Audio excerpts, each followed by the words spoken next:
savez, ce dont nous avons besoin en France, c'est d'être très fort dans les organisations professionnelles, dans l'artisanat, dans les centres de formation.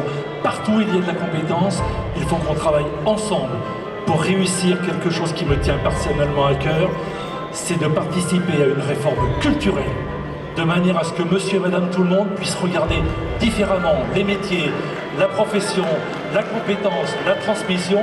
C'est 2018, RMC a créé un événement unique dédié aux artisans, deuxième édition avec un énorme succès. Merci à vous d'être là.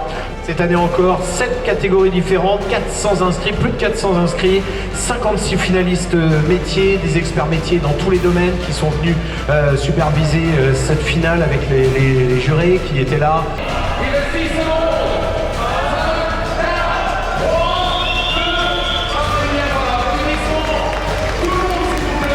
Il fallait avoir le courage de se présenter à ce concours. Il ne peut y en avoir qu'une. Et qui est le meilleur artisan de France? On annonce maintenant le nom du vainqueur. Le vainqueur est... Pour les finalistes du concours des meilleurs artisans de France, la journée commence très tôt. À 7h, ils sont déjà installés, prêts à partir au top départ du jury. Alors ce qui m'a motivé, c'est surtout ma femme qui m'a inscrit au concours. Donc j'étais pas au courant, elle m'a inscrit il y a un mois de ça. Et du coup elle m'a averti 3 semaines après pour me dire que j'avais été sélectionné déjà parmi les 15 finalistes. Et que du coup il fallait passer auprès du jury pour atterrir dans les 8. Voilà. Donc c'était la surprise, bonne surprise. Alors par rapport au concours, ce que j'attends c'est déjà le challenge avec les collègues. Donc préparer oui et non, parce que j'ai essayé de retrouver mes vieux classeurs de l'époque pour retrouver les abacs avec les épures. Et du coup en fait non, on est sur des produits en partenariat avec Gébérite et Atlantique, donc c'est des nouveaux produits multicouches, électrozingués, cuivre, en priorité tout à sertir. Et ça va être sympa, non, pas trop préparé. Ouais. J'avais beaucoup de boulot avant, c'était pas prévu aussi, donc c'est comme ma femme m'a inscrit, c'était pas trop prévu dans le planning, donc c'est à pied levé quoi. Mais ça va être sympa. Un petit peu stressé, mais ils sont tous sympas. Ils ont l'air tous super bons. On est implanté, on va dire, depuis bientôt 100 ans. Là, en fait, d'ailleurs, notre centenaire cette année. Là, donc ça serait fabuleux si on pouvait remporter le prix là, du meilleur artisan cette année. Ça serait un sacre qui serait très bien reçu là, dans cette année là, qui est un peu particulière pour nous. Je me suis battu parce que là, mon grand-père, lui, était déjà compagnon du devoir là, du côté de la couverture zinguerie.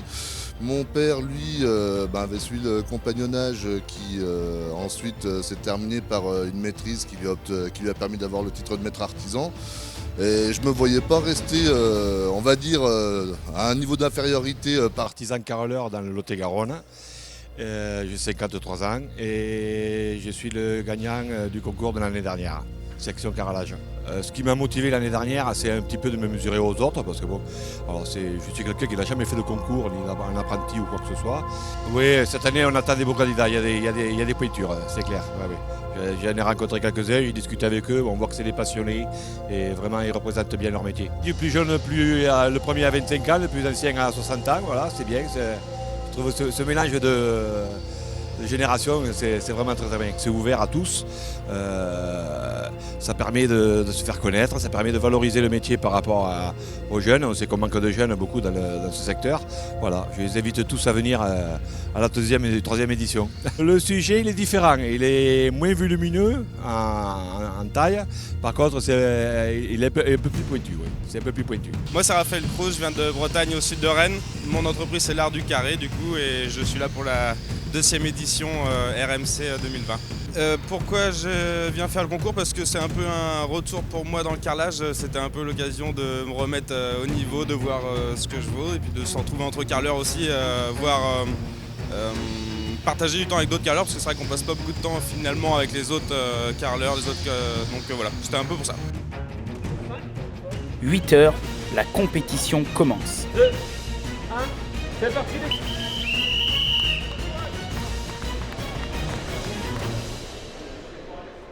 Raphaël Pogua explique le contenu de l'épreuve de plomberie.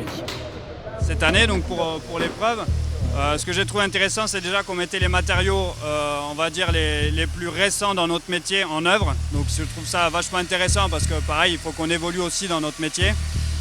On a gardé quand même quelques petites difficultés, par exemple notamment pour le sèche-serviette, où il a fallu réaliser, on va dire, plusieurs cintres à la suite, assez serrés sur une grande longueur droite. Ils s'en sont très bien sortis, mais voilà, c'est une petite subtilité qui est toujours intéressante. Oui. Ce concours-là, il est super intéressant, même de se confronter à d'autres artisans, ça permet déjà de faire des rencontres extraordinaires. Et en plus de ça, ça nous permet aussi de nous mettre un peu en challenge, et puis de voir qu'est-ce qu'on vaut, est-ce qu'on doit s'améliorer quelque part et pourquoi pas améliorer aussi son entreprise vis-à-vis de ce concours-là. On est vraiment une petite structure, ça fait que 7 ans qu'on est en route et on essaie plutôt de faire des choses traditionnelles, cuivre, acier, un peu de multicouches. Moi ce petit concours c'est un petit challenge, je me mesure à des collègues et voilà, on va voir ce que ça donne. Je pense que c'est une belle aventure. Ouais. On a un petit peu peur de faire des bêtises parce qu'on n'a qu'une pièce, on ne peut pas la rater 50 fois. Ils vont pas trop donner du tube à chaque fois. T'as une pièce, t'es comme sur des œufs. Il faut tenter, il faut se donner un challenge, il faut se donner un but, c'est pas installer des chaudières, il faut essayer de progresser. Se mesurer aux autres. Et franchement, les jeunes et vieux de tout le monde, je ne parle pas d'entrepreneurs, même si c'est des apprentis. La participation à ce concours, pour nous, c'est une première fois, puisque c'est la première fois que Géberit est présent. Pour certains des installateurs qui participent au concours aujourd'hui, c'est peut-être leur première fois. Et ce sera peut-être la première fois pour tout un tas d'installateurs qui, demain, vont vouloir aussi tenter l'aventure. Il y a plusieurs tranches d'âge différentes, donc une approche différente du métier. Je trouve passionnant de se dire qu'aujourd'hui, il y a une pérennité dans le métier, une progression dans le métier. Et demain, il y a certainement de nouveaux installateurs qui vont vouloir relever le challenge et montrer aussi comment eux travaillent leur métier d'installateur au quotidien. Alors moi, je m'occupe de la formation chez Géberit et on s'affaire à essayer de former au mieux aux techniques d'installation de nos produits. Et c'est pour ça que nous sommes là aujourd'hui. Le transfert de notre savoir-faire, c'est dans notre ADN, c'est dans l'ADN de Géberit, effectivement, des produits de qualité. Et donc à travers tout ça, on a voulu partager avec les artisans cet événement. En voyant les box tout autour, les ateliers, on peut voir effectivement la finesse de leur travail et puis la qualité de leur travail. Et donc on voulait être à leur côté pour partager avec eux cette expérience-là et notre savoir-faire également. Pendant ce temps, du côté des charpentiers, les premiers copeaux commencent à voler.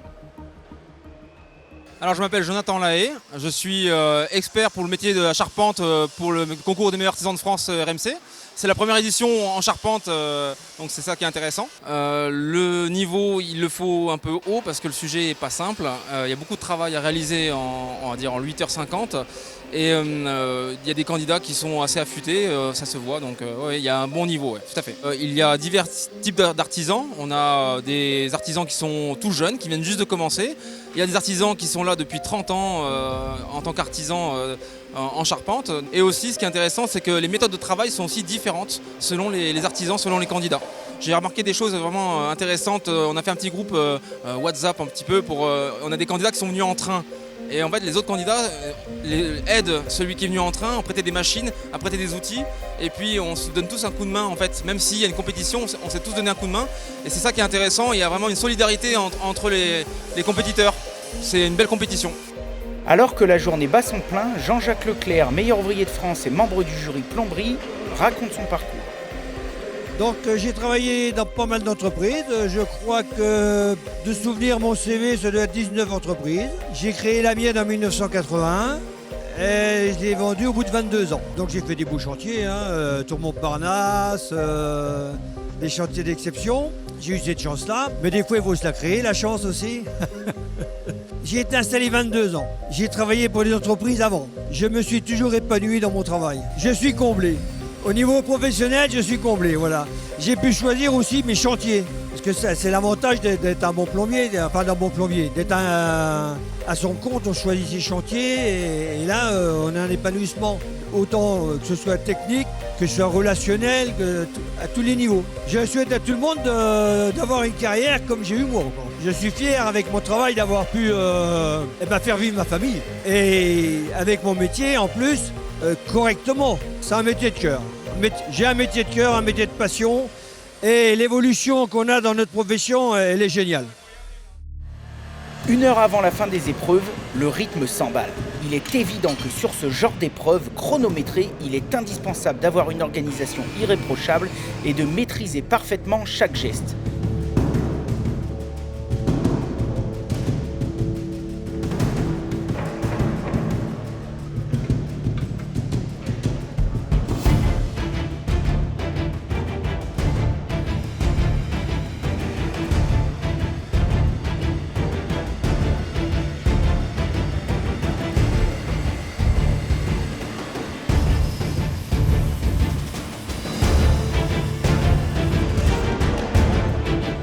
La fin de l'épreuve s'annonce particulièrement difficile pour les charpentiers, qui sont encore loin d'avoir fini leurs pièces.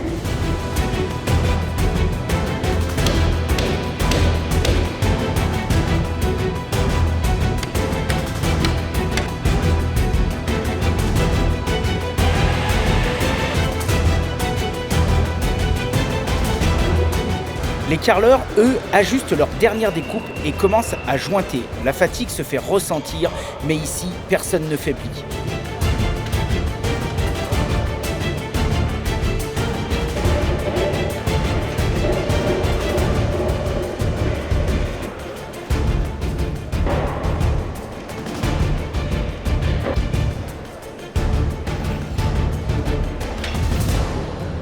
« 30 minutes avant le coup de sifflet final, la pression est à son comble. Chez les plombiers, chacun encourage son champion pour cette dernière ligne droite, qui se veut décisive.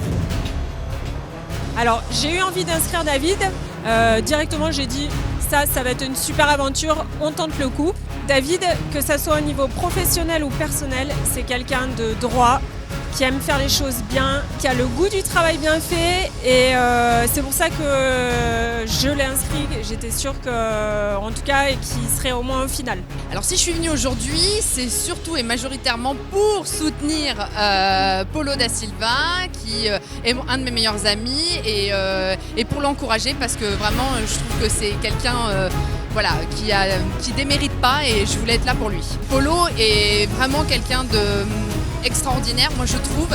Il aime son métier, il est passionné par ce qu'il fait, et surtout, et je le dis toujours, il a de l'or dans les mains. C'est un vrai artisan qui a des vraies valeurs. Ouais, c'est un passionné, c'est une belle personne pour ça, et il est toujours présent, il est à l'écoute, et en plus de ça, il est patient avec ses clients. Ne le retenez pas parce qu'il est débordé, mais c'est le meilleur.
Plus que 5 minutes séparent maintenant ces artisans passionnés du coup de sifflet final. Mais même dans ces moments difficiles, ces artisans dont le métier a forgé un mental d'acier luttent sans faiblir pour porter hautes les valeurs de l'artisanat.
Ces hommes, ces femmes qui toute l'année au service des Français donnent de leur personne pour maintenir le patrimoine. Ces hommes et ces femmes qui transmettent eux-mêmes de génération en génération le trésor de leur savoir-faire aux plus jeunes.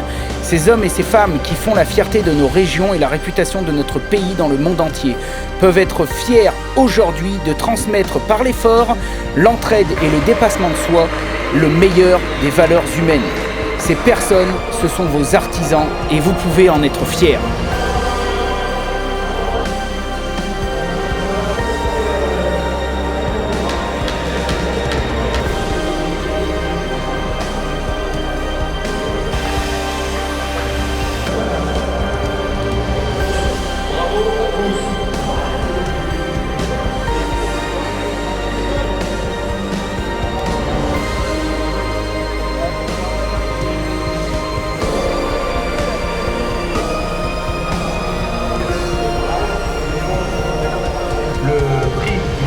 artisan peintre. Et aujourd'hui, le vainqueur, c'est Aurélien Francis. Dans la catégorie mécanique automobile. Donc le vainqueur ce soir, c'est Loïc Jupil. Loïc Jupil, ancien pour la catégorie carrelage, qui est le vainqueur. Donc le vainqueur est Raphaël Cruz. Raphaël Cruz, pour son travail, qui est le meilleur artisan de France dans la catégorie coiffure. De France, coiffure, juste, on va révéler maintenant le nom du vainqueur dans la catégorie plomberie, chauffage, qui est le gagnant. Paolo da Silva. Paolo da Silva. Parce qu'il fallait avoir le courage de se présenter à Strasbourg et il en sera. Et là, il s'appelle Stéphane Millot de Quimper et j'ai l'honneur de lui remettre le titre de meilleur artisan. Stéphane Millot, en tant que meilleur artisan charpentier de France. Axel Mellerin.